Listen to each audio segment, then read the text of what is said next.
I'm starting to tell people what the best way that I think to restore something. I'll give them hints and help and stuff like that. So that's a real cool aspect of this. American Restoration took TV audiences by storm at the time it premiered in 2010. Rick Dale and his team's meticulous restoration of vintage items fascinated viewers so much that one episode drew an impressive 6.5 million viewers. The 7th season debuted with a radical new format. Unfortunately, the show's viewership dropped, and it ended up getting canceled after just one season in its new format. What went on behind the scenes that destroyed such a successful show? In this video, we'll dive into the tragic accident that brought American Restoration to its knees. Let's find out. The rise of American Restoration. Rick Dale's journey into the spotlight wasn't something he chased. It kind of found him, in that almost magical way life sometimes works when passion meets timing. You see, long before he ever became a familiar face on TV, Rick was just this insanely skilled guy in Las Vegas who had a knack for breathing life back into rusty, forgotten pieces of American history. He wasn't flashy about it, he wasn't loud or showy. He just knew how to take a beat-up Coca-Cola machine or a dusty old gas pump and somehow turn it into something museum-worthy. And he did all that from this little workshop, Rick's Restorations, tucked away in the desert, where the dry air and the vintage metal practically told stories of their own. But then, one day, the History Channel noticed him. They'd seen him appear on Pawn Stars, just doing his thing, showing up, taking a look at some crusty antique, and giving his honest, passionate assessment of what it was, what it used to be, and what it could be. And people loved him for it. You could just tell he knew his stuff. He wasn't faking it. He wasn't reading off a script. This was his life. What if I told you one shocking accident brought everything crashing down for American Restoration? A show we all thought would go on forever. You won't believe how fast things changed, and what really caused it all to fall apart. Sit tight, because the truth is way messier than you think, and it all unravels at the very end. So the execs over at History Channel had this light bulb moment. They thought, why not give this guy his own show? Why just keep giving him 5-minute cameos when there was clearly a deeper story here, one filled with grit, grease, and heart? That's how American Restoration was born in 2010. It was actually the first spin-off of Pawn Stars, which says a lot considering how huge that show was. And it wasn't just because Rick was talented, though he totally was. It was because people liked him. You trusted him. And isn't that rare these days? The show had such a simple concept at its core, but it was genius. Rick and his team taking old, often busted-up relics of Americana and bringing them back to life, right there in Vegas. But it wasn't just about metal and paint. It was about stories, about memories, about America itself. Think about it. Every old vending machine or classic diner sign they worked on wasn't just a piece of junk. It was something someone's grandpa used to fill with Cokes. It was something you might have seen as a kid on the corner store down the street. And Rick, he made you care about that, like really care. He'd kick off each episode with that gravelly, confident voice saying, "My name's Rick Dale, and I bring these things back to life." Every restoration has its own set of challenges. There's no owner's manual for what we do, but there's no job we can't handle. And every time he said that, you just knew something cool was about to happen. But beyond all the sanding and welding and repainting, what really made the show shine was the people. Rick's crew wasn't some polished team of actors, it was family, literally. His wife, his kids, and his brother all worked together in that shop. And if you've ever worked with family, you know it's not always easy. There were arguments, sure, and some real tension sometimes, but there was also love and laughter and loyalty. Watching them figure out how to restore a 1930s gumball machine while also arguing about who forgot to pick up lunch, it was relatable in the most honest way. Who didn't see a bit of their own family in those moments? And don't even get me started on his Pawn Stars days. Before American Restoration took off, Rick was already kind of a fan favorite. Every time he popped up at the gold and silver pawn shop, you just knew something special was coming. Remember when they brought him that old fire-damaged 1957 Chevy 150, the one that belonged to the old man? Rick and his team went all in on that project. They handed those keys back to the old man, and you could just feel the emotion in the room. That car looked brand new, like it had just rolled off the showroom floor. You could see it meant the world to him. That's what Rick did best. He didn't just restore objects. He restored memories. He made people cry. Happy tears, of course, because he understood that a lot of these things weren't just old metal and glass. They were pieces of people's lives, family heirlooms, childhood treasures, items passed down through generations that had seen better days but still held deep emotional meaning. And when he handed them back, polished and glowing and ready to live again, it was like giving a piece of someone's heart back. And let's be real for a second, there's something kind of beautiful about that, isn't there? In a world where everything's disposable, where people are constantly upgrading to the newest phone or tossing out old furniture without a second thought, Rick reminded us that there's value in the old stuff, that with a little care, a lot of elbow grease, and a whole lot of patience, almost anything can be made whole again. Isn't that a powerful message in its own way? The show ran for 6 years, and every episode was like stepping into a little time capsule, and yeah, sometimes things got a little dramatic, deadlines, disagreements, the usual TV stuff, but at the end of the day, it was all about love. Love for the craft, love for history, love for family. And that's the real legacy of American restoration. Inside Rick Dale's Restorations, we're talking about a 10,000 square foot space that wasn't just a workshop, it was a full-blown time machine. People walked in with rusted-out, forgotten relics from decades past, and somehow, like magic, those dusty old pieces walked out gleaming like they just rolled off the assembly line. That's the kind of magic Rick Dale and his team were pulling off every single day. And fans? Oh, fans flocked to that shop like it was a tourist attraction, just to catch a glimpse of the action. You could just feel the energy humming in the air. Grinders buzzing, paint spraying, people moving around with purpose.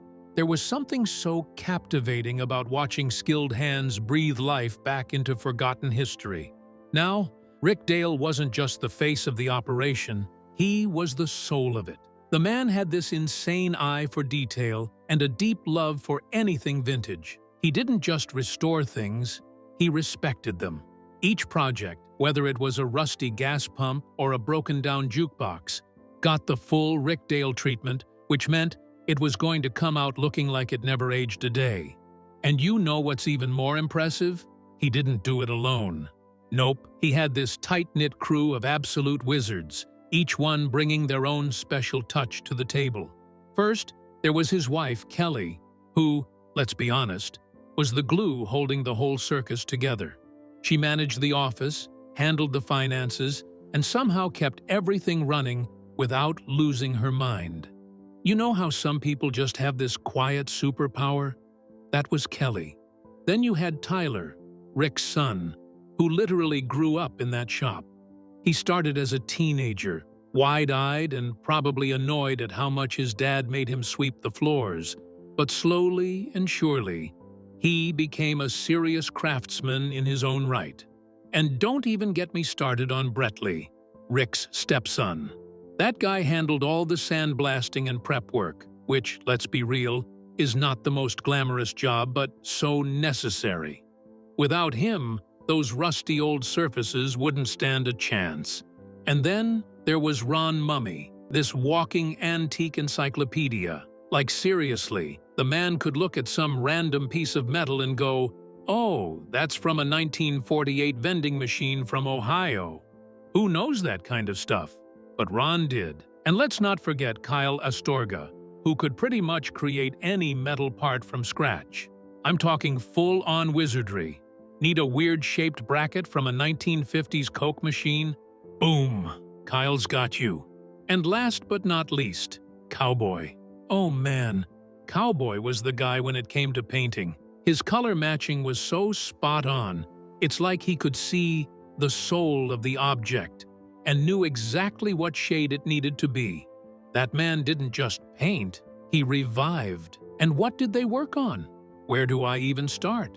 The variety was insane. Sure, there were cars and motorcycles, and those always stole the show, but that was just the beginning. Gas pumps, they did those all the time. Rick actually became one of the best gas pump restorers in the country. No joke, people would bring in these clunky old pumps that looked like they belonged in a junkyard, and they'd leave looking like museum pieces. But you know what really set the show American Restoration apart? It wasn't just the cool stuff they worked on, it was the people, the family, the way they bickered and laughed and supported each other. You know those shows where everyone feels scripted and fake? This was the opposite. You could tell that Rick genuinely wanted to pass on his skills to Tyler, even if he was a little intense about it sometimes. Watching Tyler grow up on the show, mess up here and there, then slowly become this skilled young craftsman, it was kind of heartwarming. And Kelly, bless her, was like the shop's mom, therapist, and boss all rolled into one. She had to deal with Rick's perfectionism on one side and the chaos of reality TV and customers on the other. How she managed to keep everyone from losing their minds, I'll never know.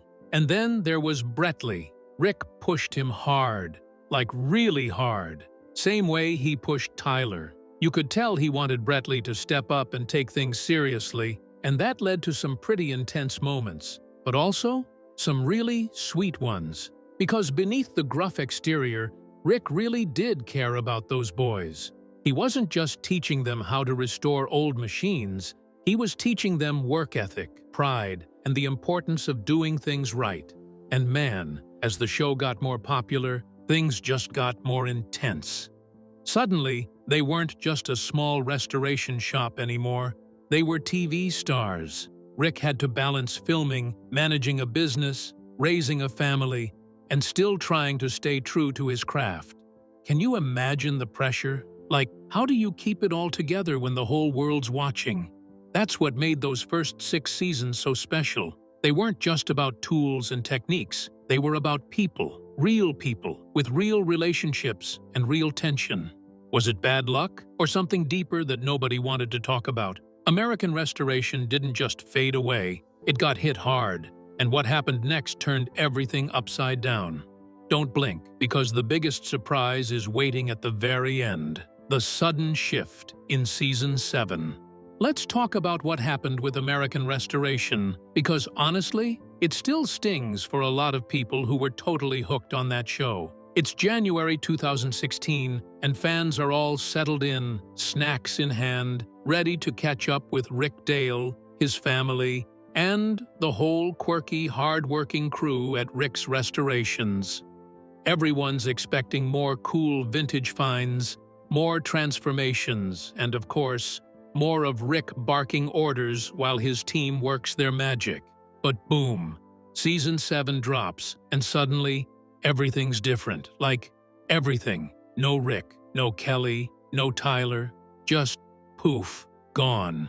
Can you imagine that? After investing in these people for years, they just disappeared like yesterday's junk. No warning, no goodbye, not even a, hey, thanks for watching. Just a bunch of new faces, and fans were not okay.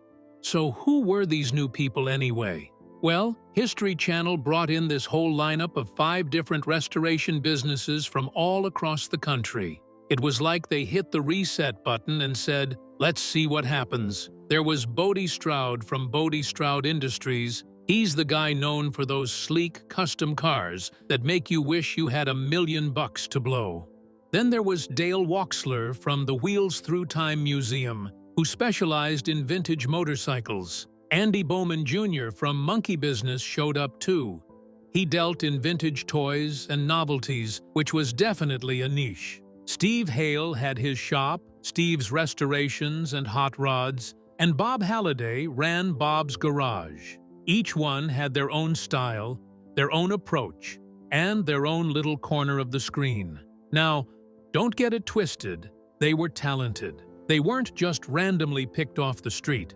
The show still featured some jaw-dropping projects, like a Ford Mustang Boss 302, a decked-out Eleanor Mustang for Imagine Dragons' Dan Reynolds, and a super-rare 1970 Pontiac GTO Judge headed for the SEMA car show. So yeah, the work was there. But you know what wasn't? The heart, the soul. That spark that made American Restoration feel like more than just another show about fixing old stuff. It didn't have Rick, and say what you will about the guy, but he was the glue.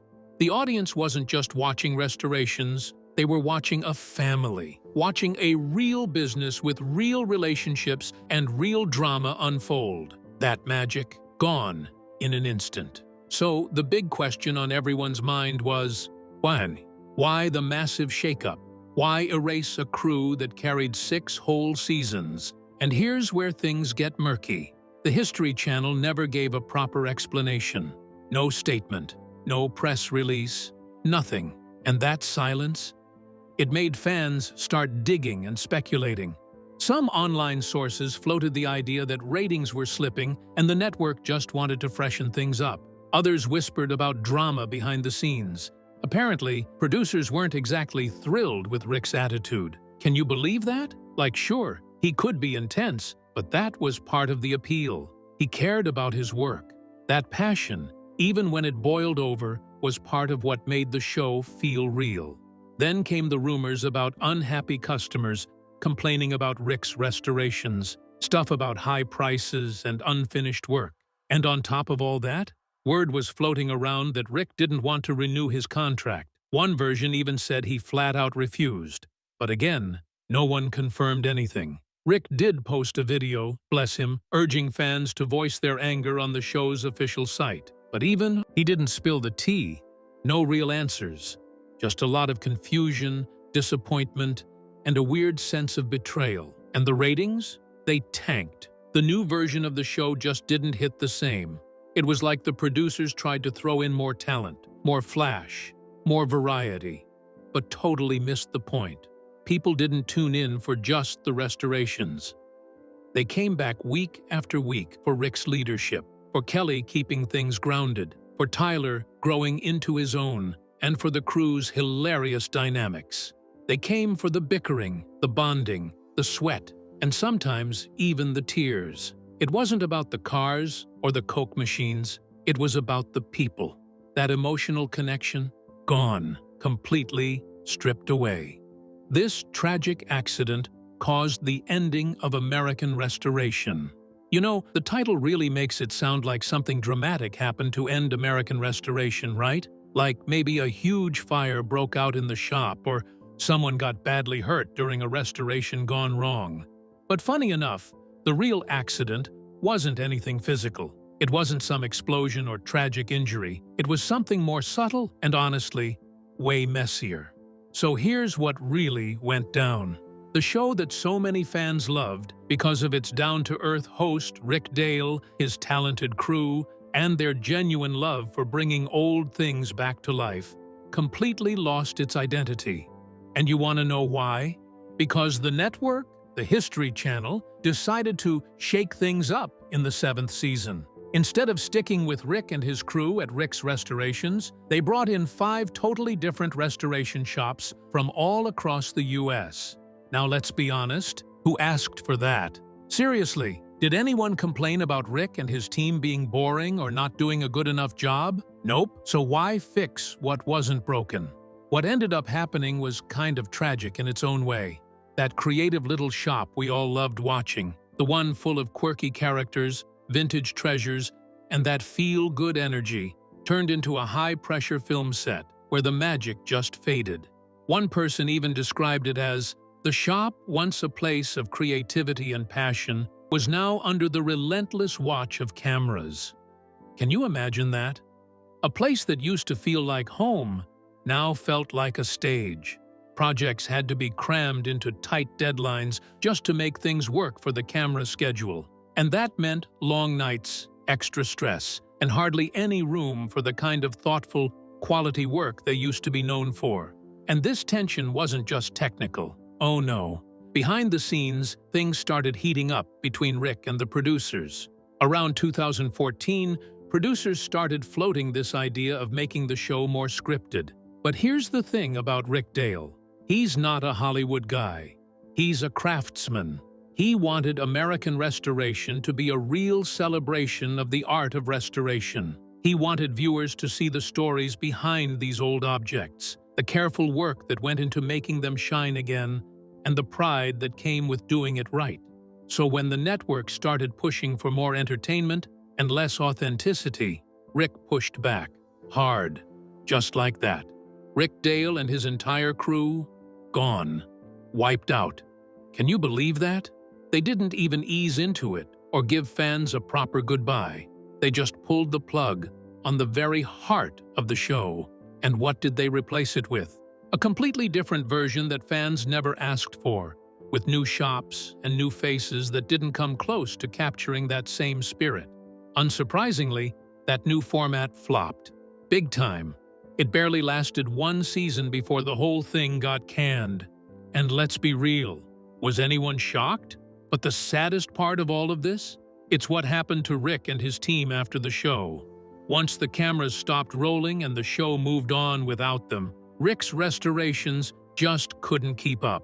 It used to be this super popular spot. People would actually travel to Las Vegas just to visit the shop. Fans loved meeting Rick and the team, seeing the projects up close, maybe even getting a tour or a souvenir. But when the spotlight disappeared, so did the foot traffic. And without that visibility, without that constant stream of support, the business eventually had to shut its doors. And that's just heartbreaking. One moment, they were restoring antiques. The next, everything was ruined. For good. What kind of accident could end a hit show like American Restoration? The answer's more heartbreaking than you think. And trust me, the full story only makes sense once you've seen it all the way through. What happened to Rick Dale after the show? So many people thought Rick Dale just disappeared after American Restoration changed its format, and he wasn't on our screens anymore. But oh no, Rick didn't just sit around twiddling his thumbs or fade quietly into the background like an old forgotten TV character.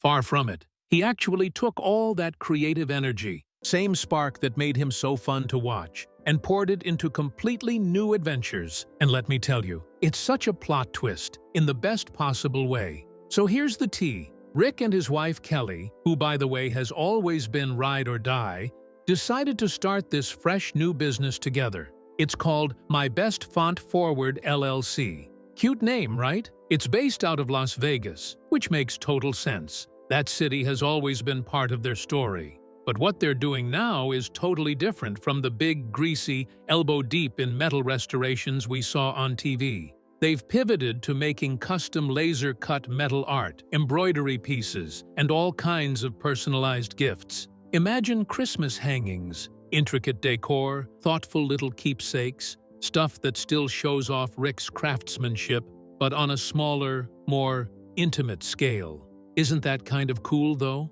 Instead of giant Coke machines or rusty old gas pumps, now he's channeling all that skill into these smaller, more meaningful items people can actually put in their homes. And you know what that says? That says adaptability.